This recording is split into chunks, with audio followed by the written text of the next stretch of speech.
Bonjour à tous, merci beaucoup Bonjour. d'être présents avec nous aujourd'hui pour ce webinaire sur la délivrabilité. Alors, on est avec Charles Juguin aujourd'hui qui est Customer Success Manager chez Mailjet et expert dans la délivrabilité. C'est ça. Exactement. Et donc, il va justement vous parler aujourd'hui de la manière de concevoir des campagnes emailing pour qu'elles arrivent directement dans la boîte de réception principale des destinataires et non pas dans les spams. Donc, on va être ensemble pendant environ 45 minutes, donc une trentaine de minutes de présentation. Et puis, on prendra un peu de temps à la fin pour prendre toutes vos questions. Donc, n'hésitez pas à les poser tout au long du webinaire. On y répondra à la fin. Et pareil, au niveau logistique, si vous avez des petits soucis, que ce soit de son ou d'image, n'hésitez pas à me le dire. Et moi, je serai avec vous sur le chat pour régler tous ces petits soucis éventuels. Charles, je te laisse prendre la parole.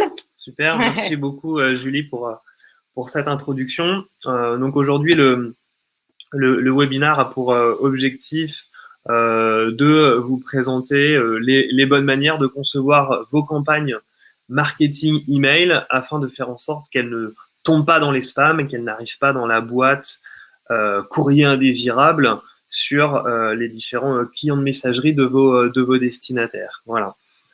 Avant d'aller un petit peu plus dans le détail de ces différents éléments, juste pour repréciser un petit peu aujourd'hui, qu'est-ce que Mailjet? Mailjet est une solution d'envoi d'email, marketing, comme des newsletters, et d'emails transactionnels, comme des emails de confirmation de mot de passe, par exemple, dédiés dans l'envoi de ces messages électroniques, mais également sur la notion de délivrabilité qu'on va aborder aujourd'hui, qui est un axe principal, primordial dans l'envoi de l'email. C'est également un leader européen. On a aujourd'hui plusieurs centaines de milliers d'emails qui partent chaque jour pour des centaines de milliers de clients. Et on a différentes équipes, chacune experte dans leurs différents domaines, réparties dans 9 pays, dont un élément dédié, dont une équipe vraiment dédiée à cette notion de délivrabilité qu'on va aborder aujourd'hui, notion ô combien essentielle dans l'industrie de l'email aujourd'hui. L'agenda pour cette matinée, on va échanger dans un premier temps sur les bases de l'envoi d'un email, d'un message électronique, pour comprendre techniquement comment se fait cet envoi, cette communication. Ensuite, on va aller se concentrer sur cette notion de délivrabilité qui est extrêmement importante dans notre industrie aujourd'hui. Ensuite, on ira regarder de manière plus ciblée les différents facteurs qui sont analysés dans le calcul de ce placement des emails en boîte principale et non pas en boîte spam des destinataires. Et puis après, on échangera sur quelques questions que vous pourrez nous poser pendant la présentation et les points les plus importants à retenir pour améliorer votre délivrabilité. Les bases aujourd'hui sur l'envoi d'un email, d'un message électronique. Alors, il faut expliquer de manière globale qu'entre vous, en tant qu'expéditeur, et le destinataire, c'est-à-dire la personne physique qui va recevoir le message, il va se passer un certain nombre de choses, un certain nombre d'étapes avant que le destinataire reçoive bien l'email dans sa boîte de messagerie, dans son client de messagerie, quel que soit celui qu'il va utiliser. Dans un premier temps, vous allez passer via Mailjet, via votre routeur, votre email service provider, qui va aller se charger de processer, d'envoyer le message électronique auprès des serveurs destinataires qui sont alors gérés par ce qu'on va appeler des webmails ou des fournisseurs d'accès à Internet comme Gmail pour Google, Outlook ou MSN pour Microsoft, Orange, SFR, La Poste, Free, etc., etc. Et c'est durant ce qu'on appelle cette communication SMTP entre le routeur et les webmails et FAI destinataires qu'il va se passer un certain nombre d'analyses sur le message qui est envoyé. Voilà, ce qu'il faut retenir sur cet élément ici, c'est que la communication SMTP, le protocole de communication SMTP, c'est énormément d'informations électroniques, entre guillemets, qui sont échangées entre le routeur et le webmail destinataire et qui sont analysés avant d'être correctement délivrés au destinataire final qui va alors pouvoir prendre connaissance de son message. Voilà. Alors aujourd'hui, dans l'industrie de l'email, et particulièrement chez Mailjet, on va distinguer les webmails des fournisseurs d'accès à Internet, des FAI. Les fournisseurs d'accès à Internet, leur but principal, leur vocation initiale, c'est de vous fournir un accès à une communication Internet, comme SFR, Orange ou Free, par exemple. L'accès à une boîte mail, à une messagerie électronique vous permettant de consulter vos emails, d'envoyer des emails à vos proches ou à vos collègues, fait partie d'un service supplémentaire, mais ce n'est pas le but principal de ces entités, de ces fournisseurs d'accès à Internet. Contrairement à ce qu'on va appeler les webmails ou clients email, tout dépend, comme Gmail, Outlook ou laposte.net, qui là vont avoir pour vocation de, comme Gmail par exemple, vous fournir un accès à une boîte mail. Et donc là, les services sont complètement différents. On voit par exemple sur Gmail qu'il va y avoir une analyse néanmoins des données de manière à pouvoir vous proposer on le voit, hein, des publicités relativement ciblées directement depuis le client de messagerie, directement depuis le client mail.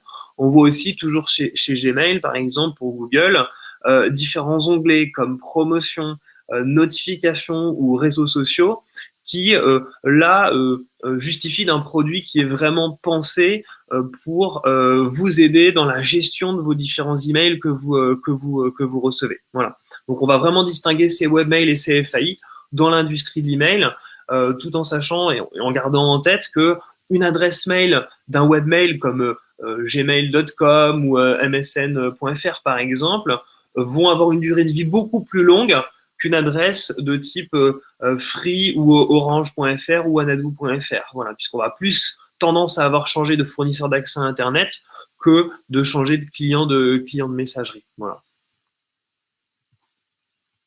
La délivrabilité, c'est aujourd'hui un terme qui est essentiel au sein de notre industrie. Pourquoi? Puisque c'est la notion qui va définir le fait que vos emails atterrissent bien dans la boîte principale des destinataires.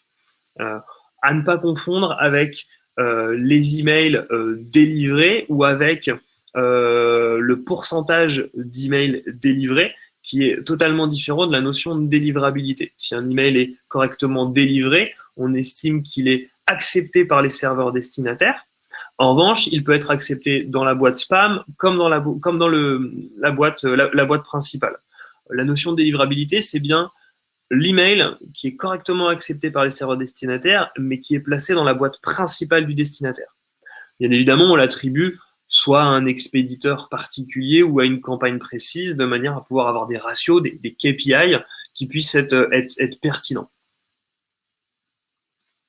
Aujourd'hui, on estime qu'il y a environ, alors selon une étude Return Parse, qui est un consortium email très, très influent aujourd'hui, on estime qu'il y a 20% des emails dans le monde qui sont ainsi perdus. Alors c'est une moyenne, effectivement, internationale. Elle va légèrement évoluer, cette moyenne, si on va se situer en Amérique du Nord, où là les filtres anti-spam sont légèrement plus évolués qu'en Europe, ce qui fait qu'on va avoir une perte moindre, contrairement au continent asiatique, où là on est sur une autre proportion. Ce qu'il faut garder en tête ici, c'est que ça va faire partie de notre travail chez Mailjet, ou du moins dans l'industrie de l'email, de faire en sorte que les emails légitimes comme les vôtres atterrissent bien en boîte principale des destinataires et que les emails qui ne le sont pas, donc les emails dits de spam, non sollicités, du coup ne soient soit pas délivrés, soit placés dans la boîte courrier indésirable des clients de messagerie destinataires. Ici, ce qu'on aperçoit qui est relativement intéressant entre le moment où le premier email a été envoyé et aujourd'hui, c'est l'arrivée des tout premiers filtres aux alentours de 2007. Alors, il y a différents filtres anti-spam qui sont arrivés au fur et à mesure de l'évolution dans l'industrie de l'email. Alors, Gmail pour le citer encore une fois, a été un des précurseurs à mettre en place des filtres anti-spam, mais attention, ce n'est pas du tout le seul.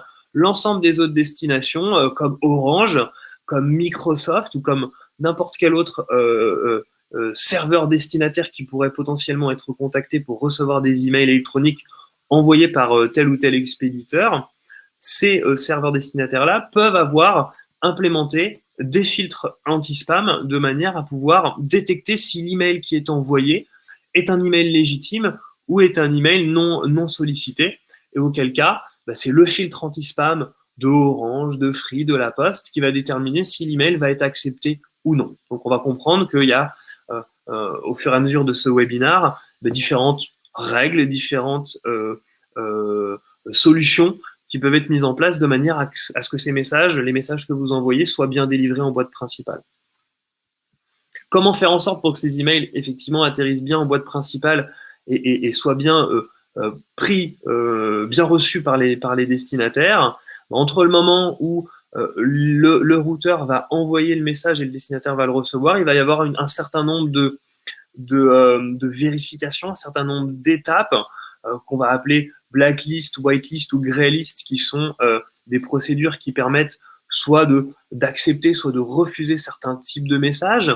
L'authentification, qui est un élément technique qui permet de vérifier que l'expéditeur, vous êtes bien légitime pour envoyer ce type de message et que votre, entre guillemets, identité n'a pas été usurpée par un tiers. Donc, il existe différents types de protection, différents types d'authentification pour protéger vos domaines d'expédition qui vont permettre de faire en sorte de légitimer vos envois vis-à-vis des webmails et des FAI destinataires.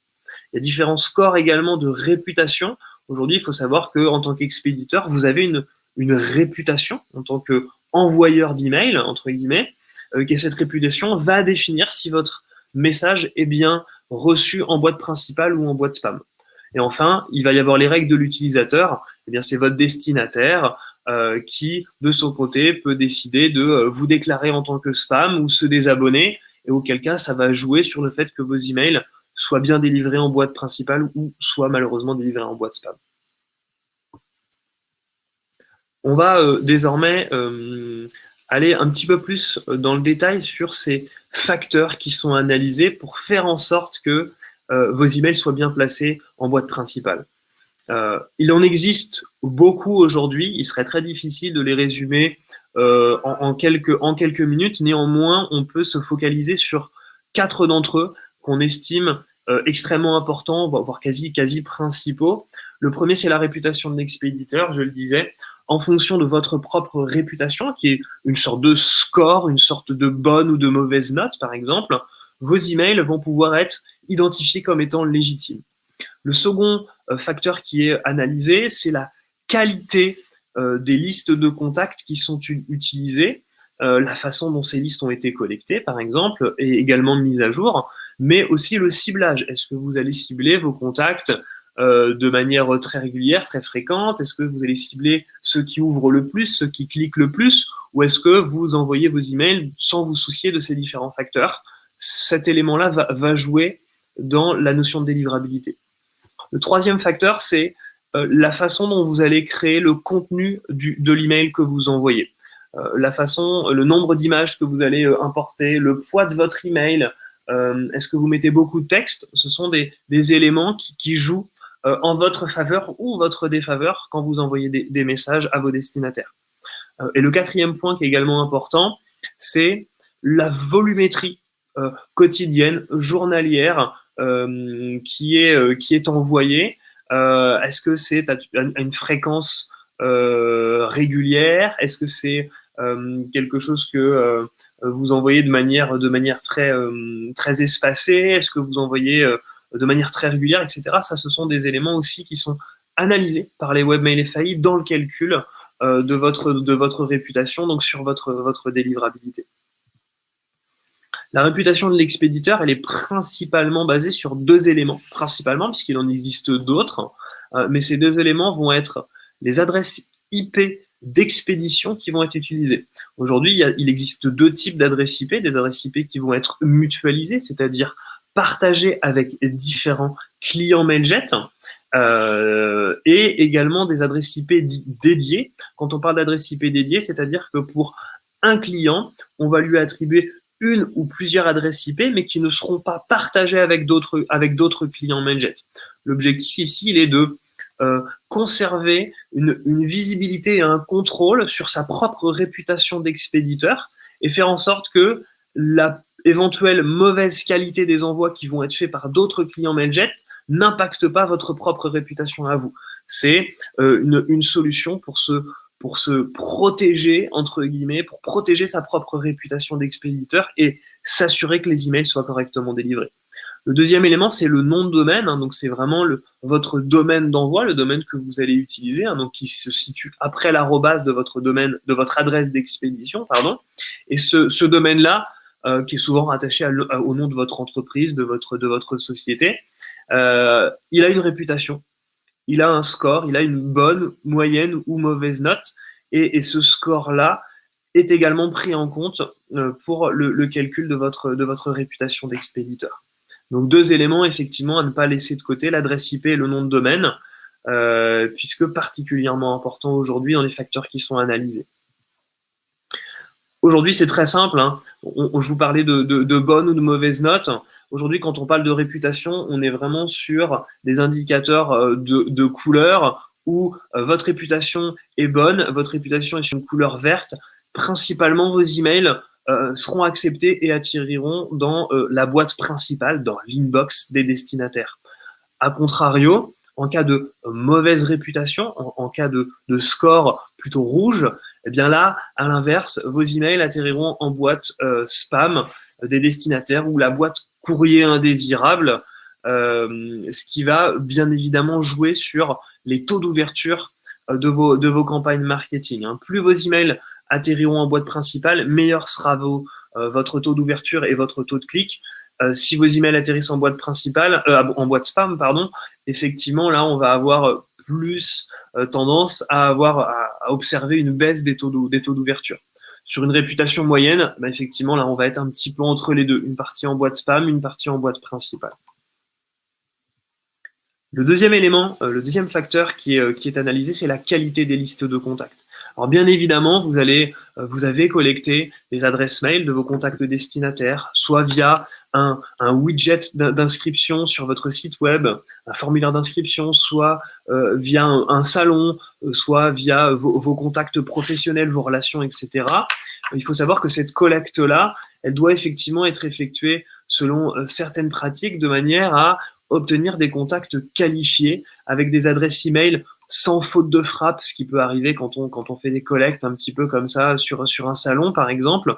Du coup, aujourd'hui, la meilleure façon de collecter des adresses mail, c'est via ce qu'on appelle un formulaire d'abonnement double opt-in avec un email de confirmation qui est envoyé à l'adresse mail sur laquelle le client va devoir aller cliquer sur un lien présent dans l'email de confirmation pour valider qu'il est bien intéressé par vos communications, et deux, que son adresse email existe réellement, qu'il n'y a pas de faute de frappe dans cette adresse.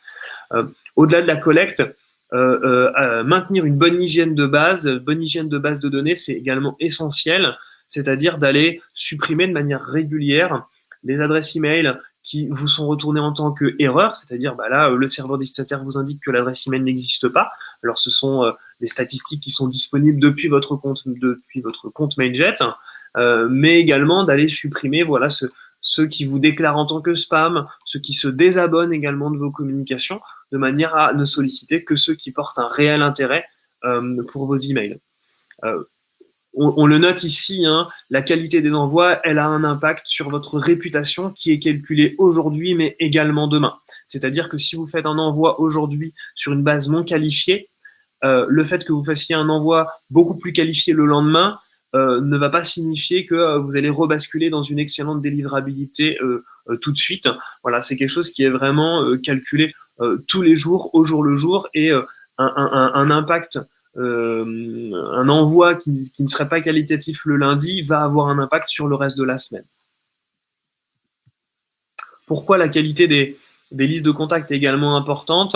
Parce que vous risquez, si vous ne nettoyez pas entre guillemets vos listes de contacts, ou vous les collectez selon de mauvaises pratiques, en achetant ou en louant par exemple, des listes de contacts à des tiers, ce qui est formellement interdit par la loi et formellement interdit par la politique d'envoi MailJet, vous risquez de toucher ce qu'on appelle des spam traps ou des adresses pièges, qui sont des adresses qui sont créées spécifiquement pour, entre guillemets, identifier les mauvais expéditeurs. Par exemple, on peut très bien imaginer une adresse active à une certaine période de l'année, qui n'est pas du tout utilisée par son propriétaire, qui va devenir inactif au bout d'un certain moment, au bout de 4 mois par exemple, et 6 mois après, cette adresse mail-là va être transformée en tant que spam trap, en tant qu'adresse piège par Orange par exemple, ou Yahoo, de manière à pouvoir identifier tous les expéditeurs qui vont continuer à envoyer vers cette adresse-là, qui n'a pas ouvert d'email depuis 6 mois, depuis 8 mois. C'est pour ça qu'on recommande principalement de ne cibler vos destinataires que sur les ouvreurs de moins de 6 mois pour notamment éviter de toucher des spam traps. Sachant que à partir du moment où vous allez toucher ne serait-ce qu'un seul spam trap, vous allez dégrader de manière très importante votre réputation d'expéditeur. C'est pour ça qu'on insiste sur le fait d'utiliser un ciblage qui va être optimisé, notamment sur les ouvreurs les plus récents, donc sur vos contacts destinataires les plus actifs, de manière à éviter de toucher des spam traps, mais aussi d'envoyer des emails vers des personnes qui montrent un réel intérêt, une réelle appétence pour vos communications.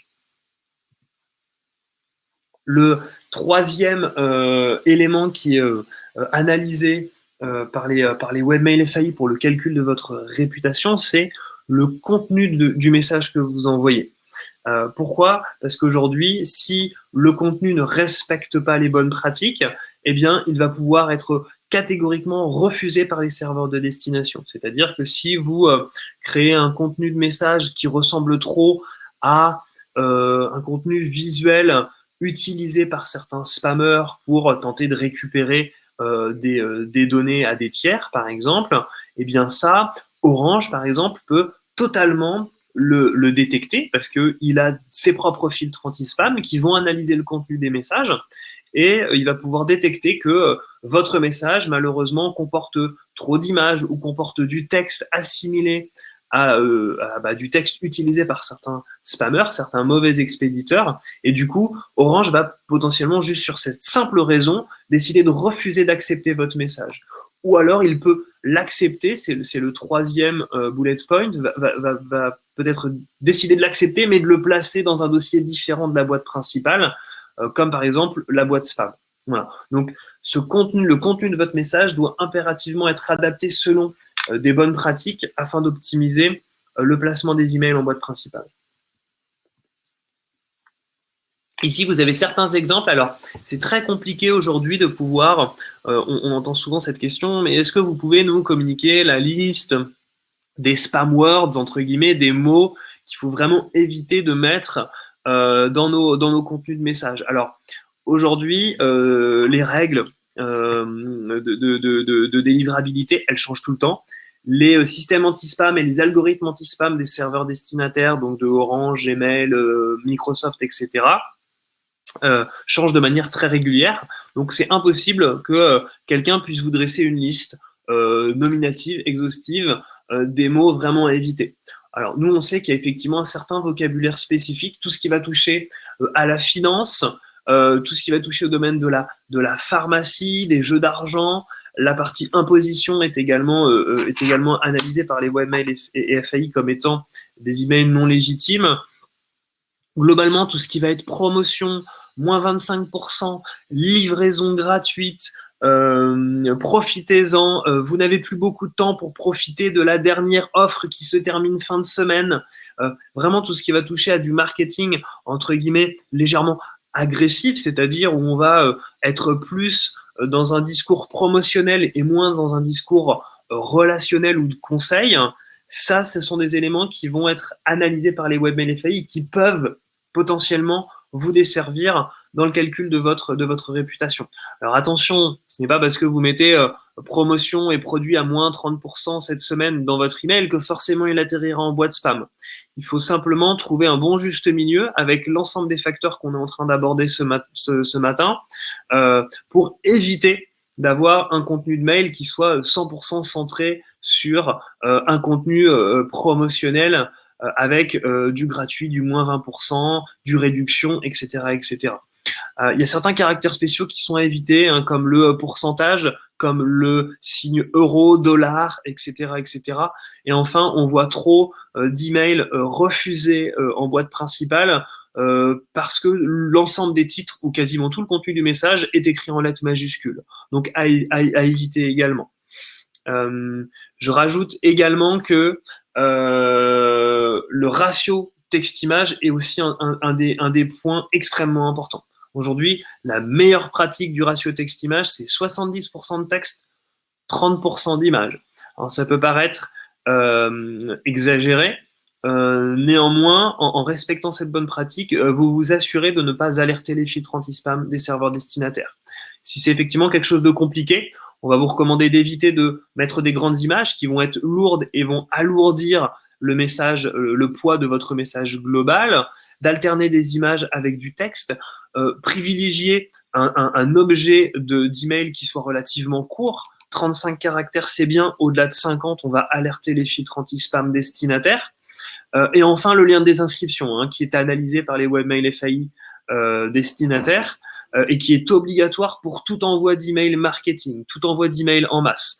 Alors, on dit marketing, hein, c'est un type d'email, mais si vous envoyez une communication qui n'a vocation à ne vendre aucun service ou aucun produit, à partir du moment où vous envoyez à plusieurs destinataires, donc un minimum 2 personnes différentes, vous êtes dans ce qu'on appelle un envoi type marketing. Donc, il est obligatoire d'ajouter un lien de désinscription ou un lien de désabonnement dans le contenu du message et de faire en sorte qu'il puisse être visible, bien entendu.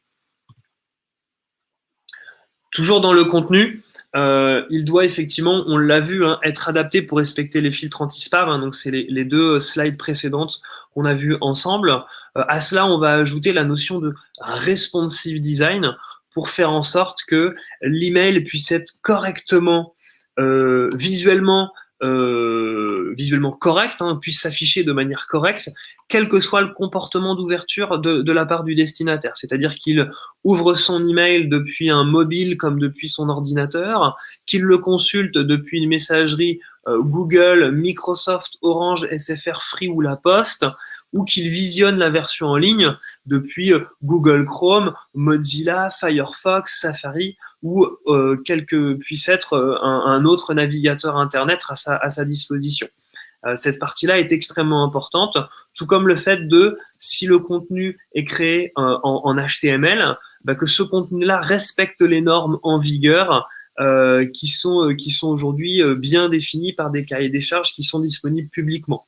La norme RFC est là également aussi pour expliquer comment faire en sorte que le contenu de l'email soit dans le respect des normes HTML en vigueur. Si ce n'est pas le cas, malheureusement, vous allez alerter les filtres anti-spam et ça va potentiellement dégrader votre réputation, donc votre délivrabilité. Sachez qu'aujourd'hui, en utilisant Mailjet, je ne sais pas si bon nombre d'entre vous utilisent notre éditeur d'email Responsive Design Passport, mais celui-ci vous permet de créer un contenu qui va respecter les normes HTML et sera bien entendu Responsive Design. Donc, qui va avoir un comportement d'ouverture qui sera bon, correct chez la plupart des destinataires. Enfin, on recommande toujours de faire des tests avant envoi. C'est la meilleure façon de vous assurer que le contenu de vos emails va correctement être affiché, quel que soit le destinataire qui va l'ouvrir. Donc, moi, ce que je recommande souvent à nos clients, c'est de se créer une liste de 5-10 adresses mail avec plusieurs domaines, du Orange, du SFR, du Gmail, du Microsoft, etc., etc., et de vous envoyer votre campagne en test avant de l'envoyer à vos véritables destinataires, à vos véritables clients, pour vérifier l'affichage. Du coup, vous serez certain que l'affichage correspondra bien à vos besoins tels que vous l'aviez imaginé pendant la création de votre message. Enfin, le 4e facteur analysé dans le calcul de votre réputation, c'est la fréquence et la pertinence de vos emails. Alors, dans un monde tout beau, tout rose, il faudrait, dans l'absolu, envoyer le même nombre d'emails presque tous les jours. Alors, on sait très bien que ce n'est pas possible. On sait très bien qu'en fonction de vos différentes activités, de vos secteurs d'activité, il y a des pics de charge, alors peut-être à Noël, peut-être pendant le Black Friday, etc., etc.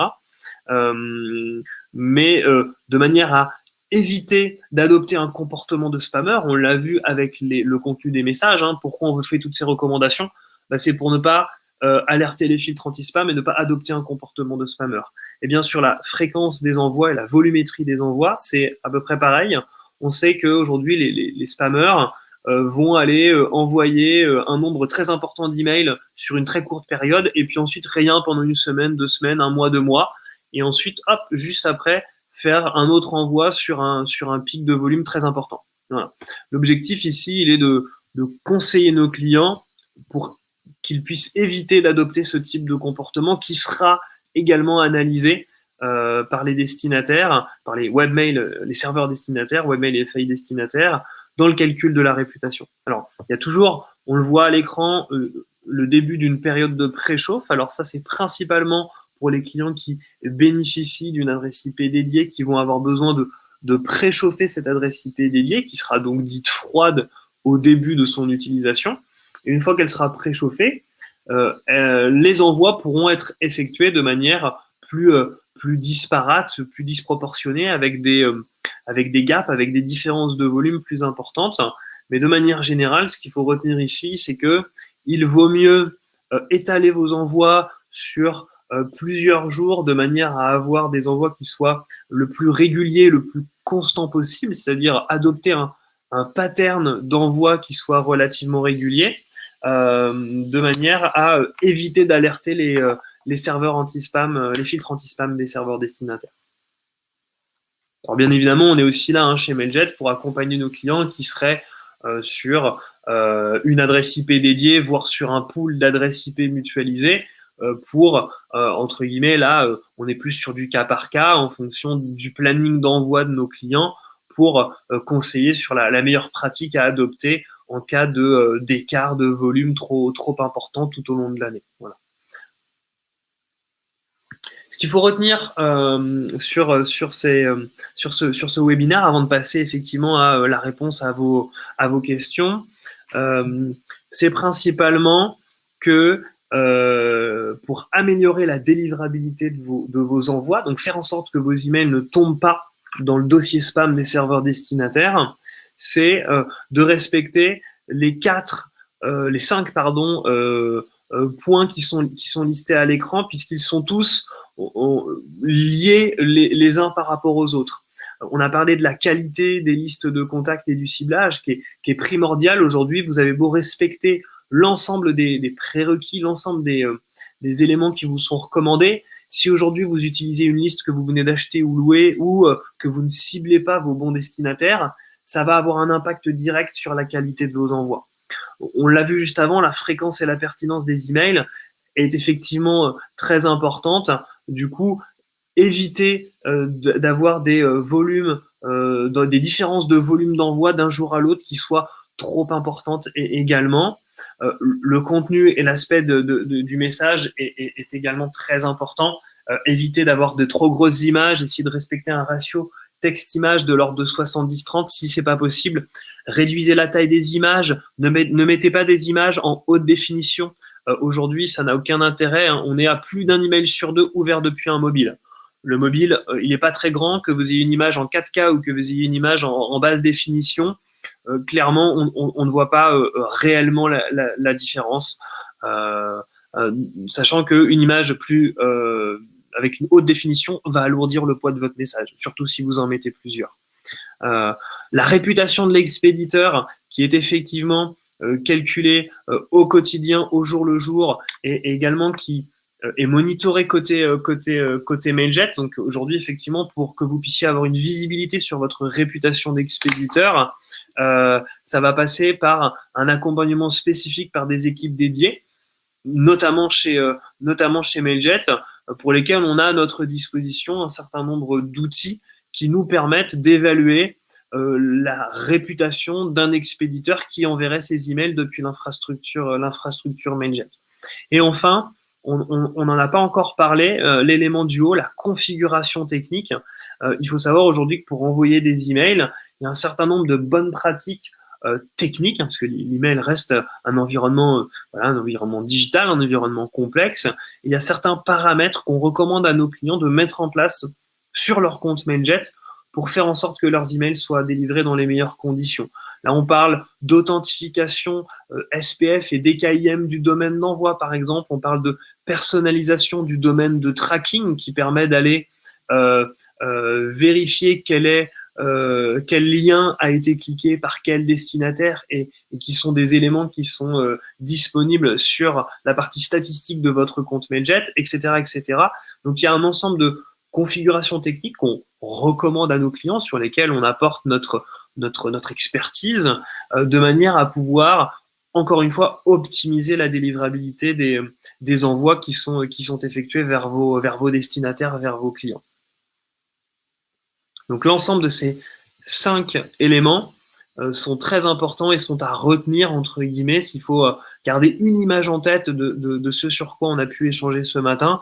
C'est cette slide-là. Ces 5 éléments sont un petit peu la roue de la délivrabilité et ils fonctionnent tous en synergie, en collaboration, c'est-à-dire que si l'un n'a pas été correctement mis en place, eh bien la roue ne peut pas correctement fonctionner et du coup il y a un impact plus ou moins important sur la délivrabilité de vos envois. Voilà, j'espère avoir été relativement assez clair sur le sujet. Et du coup, je sais que Julie a eu pas mal de questions pendant beaucoup de questions. La présentation. Du coup, on va en parler de vive voix. Tout à fait. Merci beaucoup, Charles. Déjà, c'était très clair. Et puis, merci beaucoup à tous parce que vous avez eu énormément de questions très intéressantes. Donc, on va justement prendre le temps maintenant d'y répondre. Alors, Charles, je commence avec la première question que j'ai pu voir tout au long du webinaire et c'est vraiment la grande question sur laquelle tous les participants s'interrogent. C'est comment est-ce qu'on peut mesurer le score de réputation de son nom de domaine ou de son adresse IP. D'accord.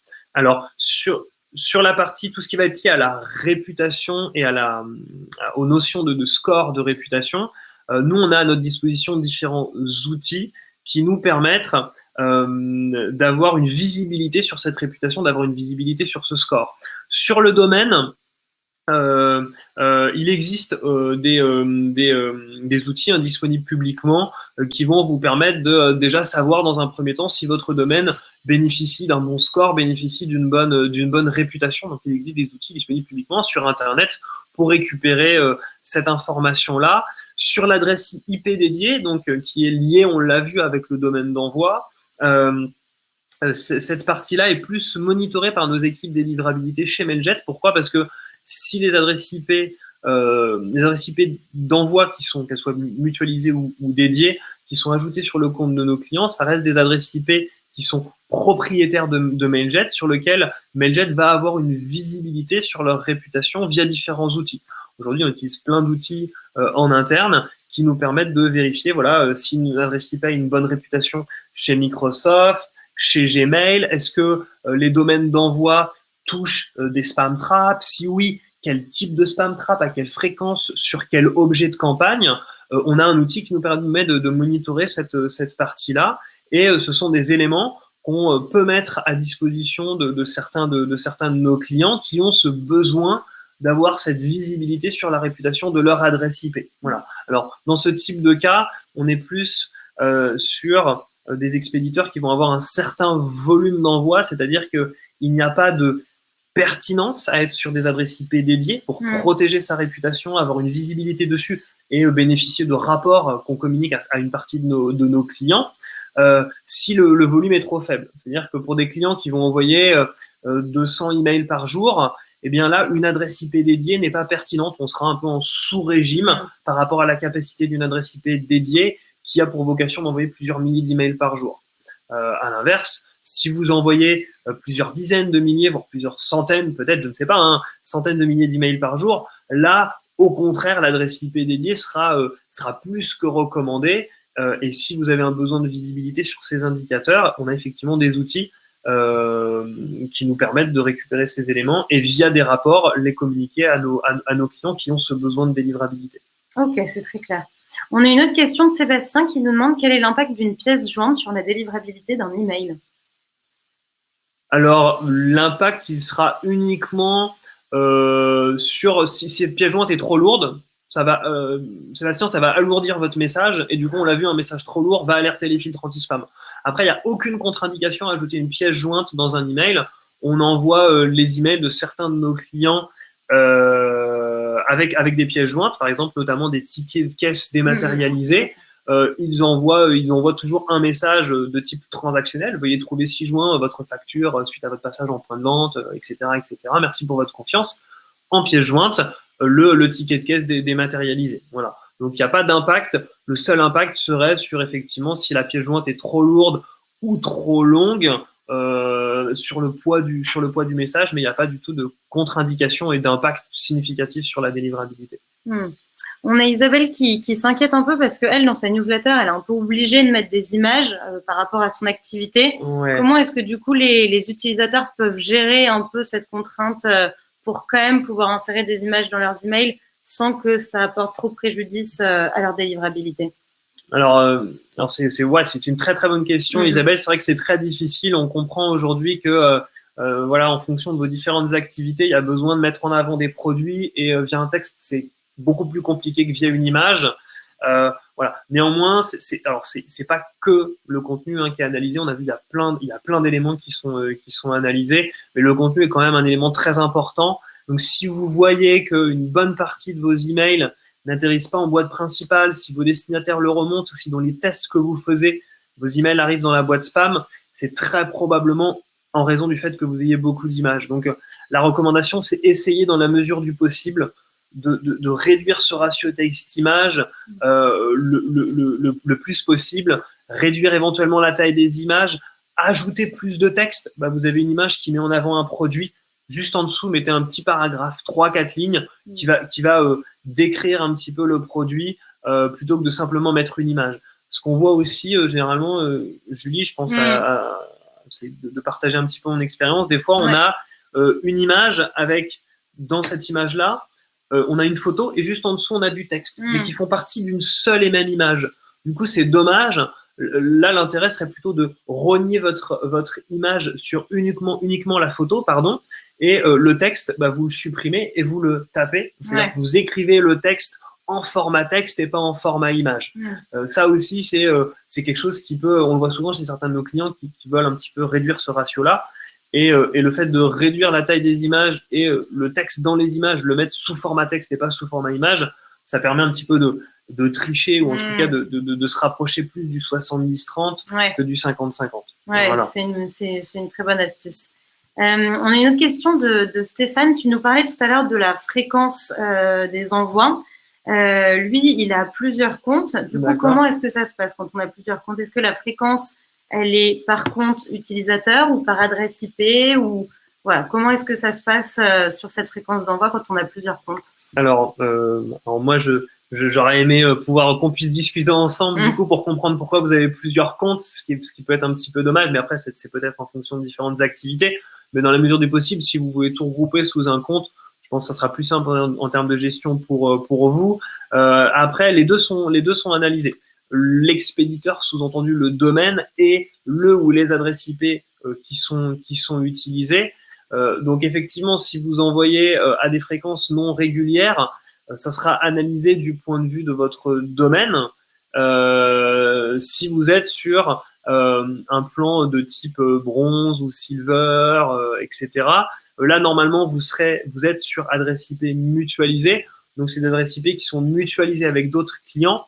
De fait, la volumétrie, la différence de charge sur la volumétrie est effectivement moins importante. Pourquoi? Parce qu'elle est répartie entre différents utilisateurs. Donc, admettons que vous avez un pic de charge, un volume d'envoi plus important sur une journée.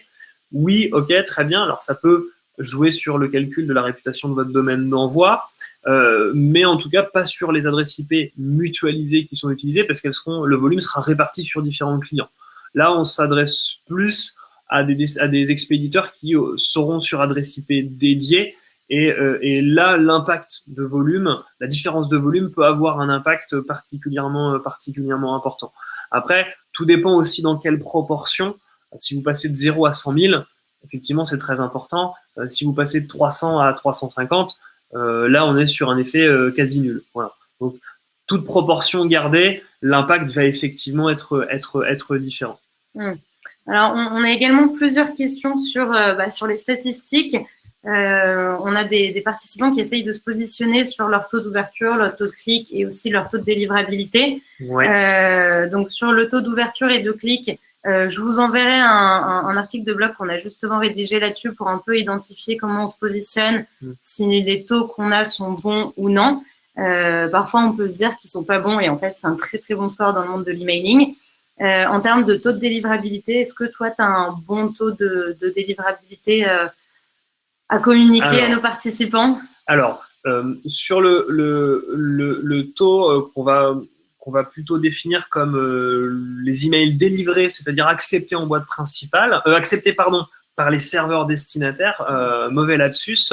Nous, on estime qu'une campagne, elle est réussie au-delà de 97%.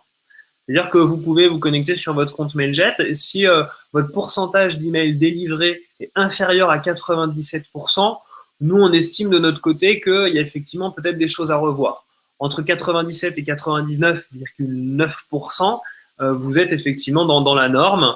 Si ce n'est pas le cas, ça veut dire qu'il y a effectivement des emails qui ont été rejetés par les serveurs destinataires, donc qui sont en hard bounce ou soft bounce, erreur temporaire ou erreur définitive, ou qui ont été pré-bloqués par Mailjet pour le statut bloqué. Par rapport au taux d'ouverture et taux de clic, alors c'est effectivement très difficile de statuer là-dessus puisque ça va dépendre de plusieurs choses. La première, c'est ce que vous envoyez des emails marketing ou transactionnels. Forcément, des emails transactionnels, confirmation de mot de passe, vous avez passé votre commande sur votre site internet préféré et vous recevez l'email qui vous dit que ça va être livré tel jour, telle heure, à votre domicile.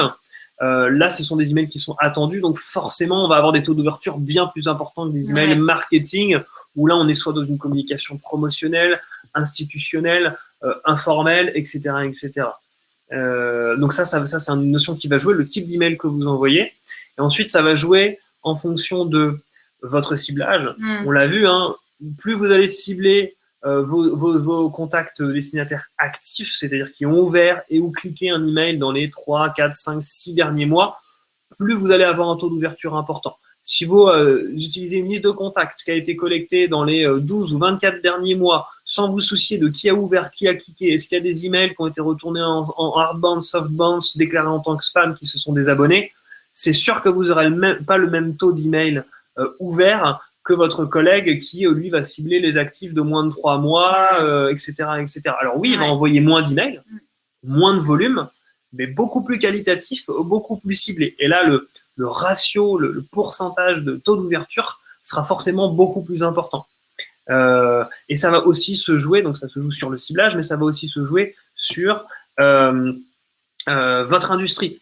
En fonction de, en fonction de si vous envoyez des communications sur des porte-fenêtres, si vous envoyez des communications sur des ustensiles de cuisine, sur peu importe votre secteur d'activité va jouer. Nous, on sait qu'il y a le secteur de l'agroalimentaire qui peut avoir un taux d'ouverture plus important que le secteur du jardinage, par exemple. Donc, il existe des statistiques qu'on pourra effectivement vous communiquer avec Julie sur qu'est-ce qu'un bon ou un mauvais taux d'ouverture. Voilà, s'il faut donner un chiffre pour un petit peu terminer là-dessus, nous, on estime que si vous commencez à passer la barre des 18 à 20% en taux d'ouverture pour des envois de type marketing, clairement, c'est très bien.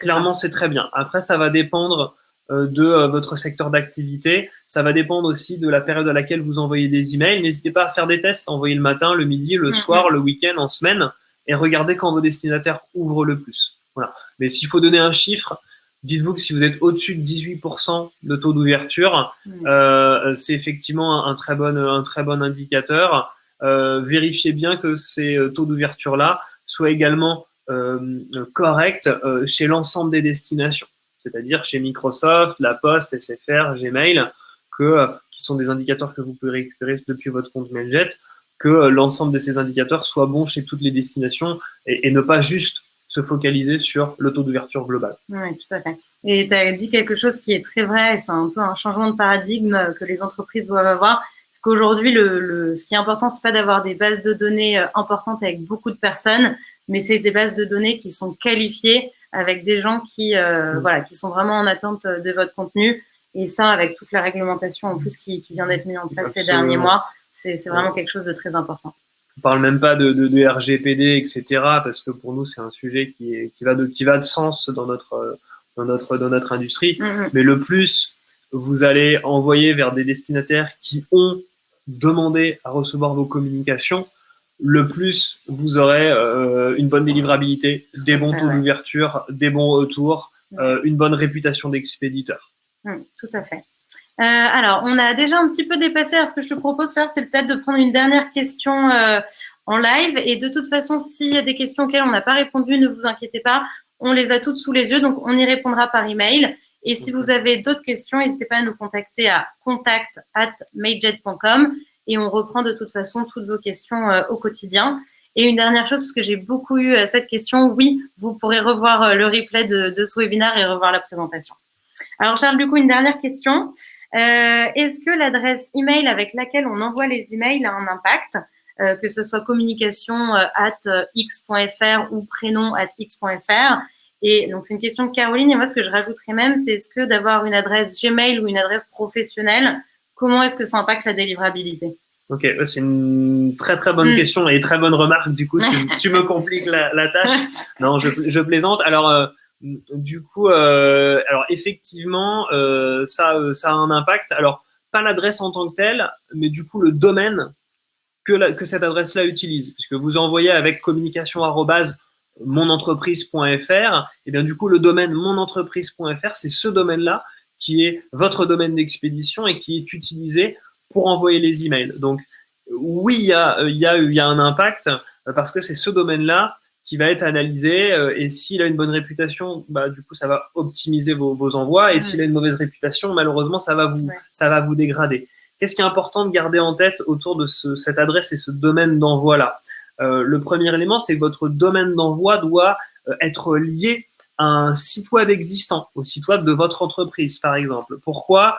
Parce que c'est un facteur analysé par les webmail FAI pour le calcul de votre réputation. On va regarder si votre domaine monentreprise.fr redirige bien vers un site web existant.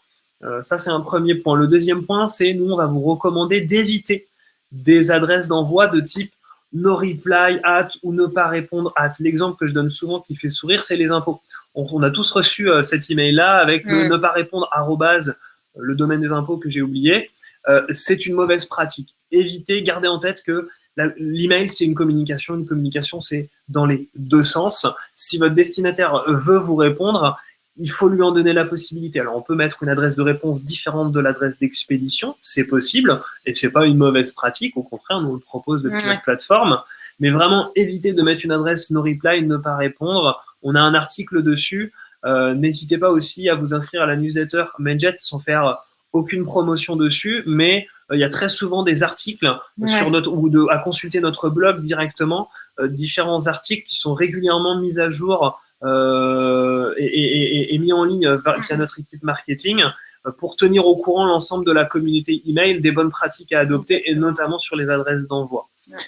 Donc nous, on va plus vous recommander, Caroline, oui, une adresse de type communication @votre domaine plutôt qu'une adresse de type nom.prénom @votre domaine. Encore une fois, c'est pas obligatoire. Je crois que je sais plus quelle société très très connue envoie avec, je sais pas, c'est vente privée ou. Il y a certaines entreprises qui effectivement envoient avec une adresse nominative, comme si c'était une vraie personne physique entre guillemets qui envoyait l'email. Donc c'est envoyé depuis prénom nom avec l'adresse d'envoi. Bah, c'est prénom.nom arrobase le domaine d'expédition. Si vous avez envie d'aller sur quelque chose de très personnalisé et vous estimez être relativement proche de vos destinataires pour communiquer en votre nom propre, c'est absolument pas gênant. Ici, ce qui va vraiment primer, c'est le domaine d'envoi, qui vraiment fait partie de votre réputation d'expéditeur et va vous aider à vous identifier comme expéditeur légitime vis-à-vis des webmails FAI destinataires. C'est aussi pour cette raison-là qu'on recommande également très fortement de ne pas utiliser de domaine d'envoi, donc d'adresse d'envoi générique pour effectuer vos envois de masse ou vos envois même transactionnels auprès de vos destinataires. C'est-à-dire éviter au maximum d'utiliser une adresse d'envoi gmail.com, msn.fr, outlook, live.fr, orange.fr, etc., etc. Parce que c'est clairement quelque chose de déconseillé pour des envois d'emails en masse et quelque chose qui va être analysé pour le calcul de votre réputation. Aujourd'hui, vous ne pourrez pas avoir une bonne réputation d'expéditeur en envoyant des emails en masse via des adresses publiques, des adresses Gmail, des adresses Microsoft, des adresses Orange, Yahoo, etc. Parce que tout simplement, ce ne sont pas des adresses faites pour envoyer des emails en masse et vous serez bloqué si vous voulez en envoyer beaucoup depuis votre propre client de messagerie. Ok. Voilà. Bon, c'est très clair. Merci encore, Charles. Merci, Julie. Merci à tous, surtout d'être venus aujourd'hui et d'avoir participé à ce webinaire sur la délivrabilité. Encore une fois, n'hésitez pas si vous avez d'autres questions. Nous, on va en tout cas reprendre toutes celles qui ont été posées par écrit directement après ce webinaire. Et puis, vous pourrez revisualiser de toute façon le replay à tout moment. Voilà, merci encore à tous et puis à très bientôt. Merci Julie, très bonne journée à toutes et à tous. Au revoir.